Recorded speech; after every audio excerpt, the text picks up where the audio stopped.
Capítulo 8. Lidando com a incerteza. Prefiro viver com prazer em meio a um mistério inexplicável a acreditar em uma mentira para me sentir melhor com relação às minhas circunstâncias. Uma das lições mais duras que um cristão pode aprender é como confiar e louvar a Deus no período incerto entre uma promessa e o seu cumprimento.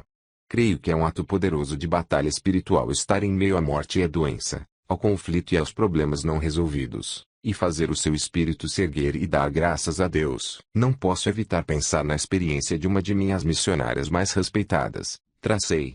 Recentemente, ela estava dirigindo da África do Sul até Moçambique quando o pequeno ônibus à sua frente perdeu o controle, rolou para fora da estrada, e bateu a uma velocidade de 96 km por hora. Os passageiros foram lançados para fora do veículo enquanto ele rolava. Ela e outros motoristas pararam para prestar assistência e encontraram uma cena terrível enquanto iam de uma vítima a outra. Muitas pessoas tinham lesões fatais, os cranianos estavam deitadas inconscientes. Uma mulher estava claramente morta. Ela não tinha sinais vitais, sua cabeça estava virada para as costas e um de seus olhos estava sobre sua bochecha. Nossa missionária, diplomada em Stanford e como médica assistente, pegou as pessoas que correram para ver o acidente e as colocou uma a uma ao lado de cada um dos feridos. Então ela as instruiu: declarem vida em nome de Jesus. Quando eu olhar para vocês, quero ver os seus lábios se movendo. E foi o que elas fizeram. Minutos depois, enquanto ela estava avaliando as baixas, a mulher que estava ao lado da passageira morta gritou. A mulher morta gemeu, virou a cabeça ao contrário e começou a respirar outra vez. Para a perplexidade deles, os sinais vitais da mulher eram fortes e o seu olho deslocado estava de volta à cavidade. Isso fez os outros orarem ainda mais fervorosamente por seus passos. Em curto período as vítimas inconscientes recuperaram a consciência e aqueles que tinham ferimentos graves pararam de sangrar. Muitas lesões foram curadas, e pessoas que certamente teriam morrido foram poupadas. Quando ouvi essa história, minha mente ficou voltando para as pessoas que estavam em pé ao lado orando quando a situação parecia sem esperança. Esse é o tipo de atitude que precisamos ter durante os momentos de incerteza. Nossa circunstância perturbadora pode durar dias, meses ou anos, em vez de apenas uma hora ou duas, mas a nossa abordagem deve ser a mesma. Precisamos declarar a bondade e a fidelidade de Deus mesmo em meio à nossa aprovação, antes de termos uma resposta. Porque temos de lidar com a incerteza. Isso é um mistério, mas a Bíblia nos dá uma dica quando oferece a imagem espiritual de uma cidade chamada de Comunidade dos Redimidos, também conhecida como Sião, ver Isaías, também conhecida como Sião, ver Isaías 62. Isaías 60:18 diz: mas aos teus muros chamarás salvação, e às tuas portas, louvor. Em Apocalipse vemos essa porta chamada louvor novamente e descobrimos que ela é feita de uma pérola sólida, ver Apocalipse 21:21. Pense por um instante. Como uma pérola é formada? Por meio de irritação e do conflito.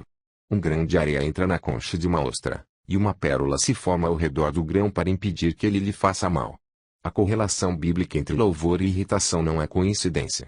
Quando estamos presos no conflito e na incerteza, mas louvamos a Deus sem manipulação, isso é um sacrifício. Significa que estamos reagindo de uma maneira que produz algo belo. Naquele momento, uma porta é formada, um local de entrada onde o Rei da Glória pode invadir a nossa situação. Muitas pessoas não têm porta porque não querem louvar a Deus em meio a um aparente paradoxo. Elas ficam paradas, prometer curar todas as minhas doenças, mas eu estou com este problema em meu corpo. Como Deus pode prometer suprir e, no entanto, estou sem emprego há 3 meses. E o Salmo 87:2 diz: o Senhor ama as portas de Sião mais do que as habitações todas de Jacó.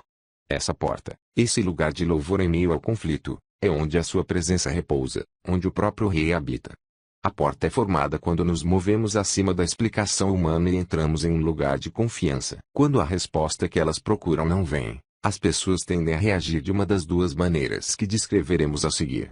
Vamos observar por que essas abordagens não funcionam. Acusar Deus. Quando alguns cristãos se encontram em uma situação de incerteza, sem resposta para o problema que os assola, eles mudam a sua visão de Deus e atribuem a ele características de caráter que são totalmente antibíblicas. Eles podem se convencer de que Deus não vai ajudá-los a sair de um buraco financeiro porque ele não está intervindo nos seus negócios, embora a Bíblia diga negócios, embora a Bíblia diga, e o meu Deus, segundo as suas riquezas em glória, há de suprir em Cristo Jesus cada uma das vossas necessidades. Filipenses 4:19. Eles podem afirmar que Deus não vai curá-las, embora a Bíblia revele que Ele cura todas as suas doenças e perdoa todas as suas iniquidades. Ver Salmos 103:3. A incerteza faz com que algumas pessoas entendam mal quem Deus é. Elas começam a negar a verdadeira natureza de Deus e a abraçar a doença e a enfermidade, a pobreza e a angústia mental como dons de Deus. Essa é uma mentira devastadora do inferno. É na verdade uma blasfêmia atribuir a Deus a obra do diabo. Mas muitos cristãos querem tanto uma resposta durante os tempos de incerteza que inventam respostas teológicas para se sentirem bem com a sua atual situação. Ao fazer isso, eles sacrificam a verdade sobre Deus no altar do raciocínio humano. Faz as pessoas dizerem coisas do tipo: Deus deu a leucemia à minha tia para ensinar a ela perseverança. De jeito nenhum. Isso nunca aconteceu. Se o corpo de alguém está sendo consumido pela dor ou se enfraquecendo por causa da doença, é o devorador. Isso não tem a ver com o trabalho do Messias. Mais uma vez, a Bíblia diz: Ele perdoa todas as suas iniquidades, Ele sara todas as suas enfermidades. Jamais entraria na nossa mente que Deus daria a alguém o hábito de se drogar ou um problema com a bebida para ajudar essa pessoa a se tornar uma pessoa melhor. Então por que Ele condenaria uma pessoa à doença? Ou à pobreza? Ou à depressão? Ou a qualquer situação miserável? Vamos entender isto: Deus é bom o tempo todo. O diabo é o mal o tempo todo. Nós fazemos um bem enorme a nós mesmos se nos lembrarmos da diferença entre os dois. Cura, salvação, integridade, provisão e alegria já nos foram dadas. Elas não podem ser canceladas ou devolvidas. São fatos canceladas ou devolvidas. São fatos da vida do reino. Essas coisas foram pagas por Jesus na cruz. Outros cristãos caem no engano de quando a Bíblia fala sobre sofrimentos. Isso significa todas as aflições citadas. Absolutamente. O sofrimento mencionado na Bíblia significa viver entre duas realidades conflitantes e confiar e louvar a Deus em meio a tudo isso. Qualquer um pode declarar a grandeza de Deus depois de ganhar na loteria. Mas quando você vive em meio a um conflito, de ter uma promessa que ainda não se cumpriu, ou ter um problema que parece nunca se resolver, você se eleva acima da circunstância e declara que Ele é bom em todo o tempo. Aconteça o que acontecer, reforçando a nossa batalha espiritual, porque a doença e o vício e todas as outras ferramentas do diabo continuam a atormentar a raça humana. Minha convicção é de que se conhecêssemos mais sobre batalha espiritual, poderíamos frustrar e fazer o impossível a batalha espiritual em um nível que nunca experimentamos. Existem duas situações no Novo Testamento que apoiam essa visão. Em uma delas, Jesus impôs as mãos sobre um cego e perguntou a ele se ele via alguma coisa. O homem disse: Vejo homens andando, como árvores. Marcos 8:24. Para obter o milagre completo, o homem necessitava de um segundo toque de Jesus. Ele precisava de persistência. Em outra situação, um filho atormentado tinha um demônio que o lançava na água e no fogo para matá-lo. O pai levou o menino a Jesus e disse: Mas, se podes fazer alguma coisa, tem compaixão de nós e ajuda-nos. Marcos 9:22. Jesus respondeu: Se podes. Tudo é possível àquele que crê. Marcos 9:23. Em outras palavras, Jesus não tem limites e Ele é absolutamente bom em todo o tempo. Não havia dúvidas do que Ele queria naquela situação. Não havia dúvidas do que Ele queria naquela situação ou do que podia fazer. A responsabilidade do impossível não estava sobre Jesus, mas sobre o pai daquela criança, e nos discípulos que foram incapazes de expulsar o demônio. Certa vez, quando eu estava ministrando no sul da Califórnia, uma mãe me levou uma criança que era atormentada por demônios. A criança mostrava as garras para mim enquanto eu orava e amarrava, e fazia tudo o que eu sabia fazer. No entanto, minhas orações não tinham efeito aparente. A mãe olhou para mim e disse palavras que jamais esquecerei: Não existe ninguém aqui que possa me ajudar? Porque aquela mãe levou aquela criança até mim. Porque eu representava alguém, Jesus, que é absolutamente perfeito, a quem não falta poder, e que está absolutamente disposto a trazer libertação. É razoável concluir que por eu ter tentado e não ter conseguido libertar a criança que era a vontade de Deus que a criança fosse atormentada? Não, assim como quando os discípulos tentaram, mas falharam em libertar o menino. Mas essa é a teologia que muitas pessoas adotam durante momentos de incerteza. Jesus disse algo completamente diferente: Esta casta não pode sair senão por meio de oração e jejum. Marcos 9:29. Jesus não orou nem jejuou naquele momento específico quando curou o menino endemoninhado. Mas ele tinha um suprimento cheio de oração, preparado ao longo do tempo que havia passado com o Pai, a fim de que o céu pudesse se manifestar no mundo natural em um instante.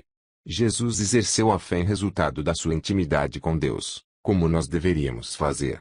A minha incapacidade de gerar a libertação necessária para a criança me levou ao trono. Preciso ter mais. Quando nos encontramos em momentos incertos da vida, somos como os discípulos naquele momento de mais experientes da terra em milagres naquela época. Ninguém havia visto mais e feito mais do que eles. No entanto, eles se depararam com algo para o qual não conseguiam solução. Isso ainda acontece hoje. Podemos estar diante de problemas e não saber onde estão as ferramentas para gerar a solução. Mas isso não significa que o problema é invencível. Há poder em decidir no seu coração que Deus é bom em todo o tempo, e que a sua vontade para a cura e a integridade não muda, apesar do que vemos no natural. Você pode descansar sabendo que duas coisas lhe são garantidas. Primeiro, em todas as situações nas quais você sofre perda pelo devorador, todas as coisas cooperarão para o bem. Deus projetou o mal na sua vida? Não. Ele o designou para você? Não. Mas ele é tão grande que pode vencer de qualquer jeito. Deus pode usar o seu pecado passado ou os ataques do diabo. Deus pode usar o seu pecado passado ou os ataques do diabo para realizar o que ele deseja. Segundo, o nosso Deus é um Deus de vingança. O diabo nunca tem a palavra final em nada. Essa besta será silenciada e haverá vingança absoluta e completa para cada momento de enfermidade, aflição, dificuldade, tormento e tentação que você já experimentou. Temos uma promessa em Romanos 8:18 que diz: porque para mim tenho por certo que os sofrimentos do tempo presente não podem ser comparados com a glória a ser revelada em nós. A dificuldade que você está passando nas suas finanças, naquele ataque sobre o seu corpo, naquele ataque sobre a sua família ou sobre as suas emoções, não é digno de comparação com a glória que será revelada em você. Como Bob Mumford disse há muito tempo, eu li o último capítulo, e nós vencemos a mente ofendida. A segunda coisa que acontece quando alguns cristãos enfrentam a incerteza é que eles ficam intelectualmente ofendidos com Deus. Marcos 6:16 ilustra isso. Tendo Jesus ali, foi para sua terra, e os seus discípulos o acompanharam. Chegando o sábado, passou a ensinar na sinagoga, e muitos, ouvindo, se maravilhavam, dizendo: de onde vêm estas coisas? Que sabedoria é esta que lhe foi dada? E como se fazem tais maravilhas por suas mãos? Não é este o carpinteiro, filho de Maria, irmão de Tiago, José, Judas e Simão? E não vivem aqui entre nós suas irmãs? E escandalizavam-se nele. Jesus, porém, lhes disse: não há profeta sem honra, senão na sua terra, entre os seus parentes e na sua casa. Não pôde fazer ali nenhum milagre, senão curar uns poucos enfermos, impondo-lhes as mãos. Admirou-se da incredulidade deles. Contudo, percorria as aldeias circunvizinhas, a ensinar. Essa passagem mostra como uma mente não regenerada é uma arma terrível que pode ser usada contra nós, fazendo com que rejeitemos exatamente a resposta de que precisamos. Os habitantes de Nazaré em princípio ficaram perplexos com o ensinamento de Jesus. Ele os perturbou e chamou a atenção deles. Quando Jesus começou a ensinar na sinagoga, eles disseram uns aos outros: uau! Onde ele aprendeu essas coisas? Isto é incrível! Eles ficaram impressionados, e isso criou um ambiente onde Jesus pôde fazer milagres para ilustrar o poder do que ele estava ensinando. Mas quando eles avaliaram o que estava acontecendo disseram: espere um pouco. Conhecemos esse sujeito. Ele cresceu aqui. Conhecemos o pai dele, sua mãe, suas irmãs. Como ele está fazendo todos esses milagres? A mente deles se ofendeu com Jesus. Esse não é o tipo de ofensa em que alguém magoa você. Trata-se de ofensa intelectual, quando você tem perguntas não respondidas que bloqueiam a sua capacidade invisível. Muitas vezes, ouço pessoas dizerem coisas do tipo: eu gostaria de poder acreditar que Deus cura as pessoas hoje, mas minha avó morreu há 2 semanas e oramos por ela e ela não foi curada. Ou eu gostaria de poder acreditar que Deus me ama, mas acabo de passar por um divórcio terrível e conheço um Deus que não permitiria esse tipo de dor. A dor genuína e profunda separa as pessoas de Deus porque elas têm perguntas, mas não têm respostas. As perguntas são permitidas no reino, mas a falta de respostas não deve interromper a comunhão do nosso coração com Deus. Se exigimos respostas de Deus, então estamos andando no espírito da ofensa. Oséias 6:3 diz: prossigamos em conhecer ao Senhor. Essa palavra prossigamos pode ser traduzida como caçar. Essa é uma imagem de como devemos buscar apaixonadamente o Senhor, apesar de não entendê-lo completamente ou de não entender completamente os seus caminhos, ou de não entender completamente os seus caminhos. A resposta está sempre do outro lado da nossa ofensa.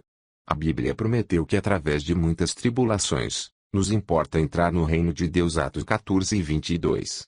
Atravessar a dificuldade sem nos tornarmos desafiadores ou exigentes com Deus, nos levará exatamente àquilo que Deus prometeu. Davi deu um bom exemplo para nós quando ordenou que as suas emoções e a sua mente se alinhassem com a verdade sobre Deus. Ele escreveu em Salmos 103:1-2: Bendize, ó minha alma, ao Senhor, e tudo o que há em mim bendiga ao seu santo nome. Bendize, ó minha alma, ao Senhor, e não te esqueças de nenhum só de seus benefícios. Parece-me que ele escreveu isso em um momento em que estava sendo tentado a ficar ofendido com Deus. Essa é uma oração incrível para você e eu fazermos quando estivermos em uma situação com Deus. Podemos tomar o controle da nossa mente e das nossas emoções para que elas voltem a se alinhar com a realidade. Quando você estiver em um momento de dúvida, e isso acontecerá em algum momento, lembre-se de que você pode criar uma porta de louvor elevando o seu coração e a sua voz a Deus. Busque comunhão com Deus com persistência, embora sua incerteza pareça profunda e interminável, e nenhuma resposta tenha se materializado. O sofrimento durará apenas um momento no plano de Deus para a sua vida. Seja grato pela oportunidade de perseverar. E acredite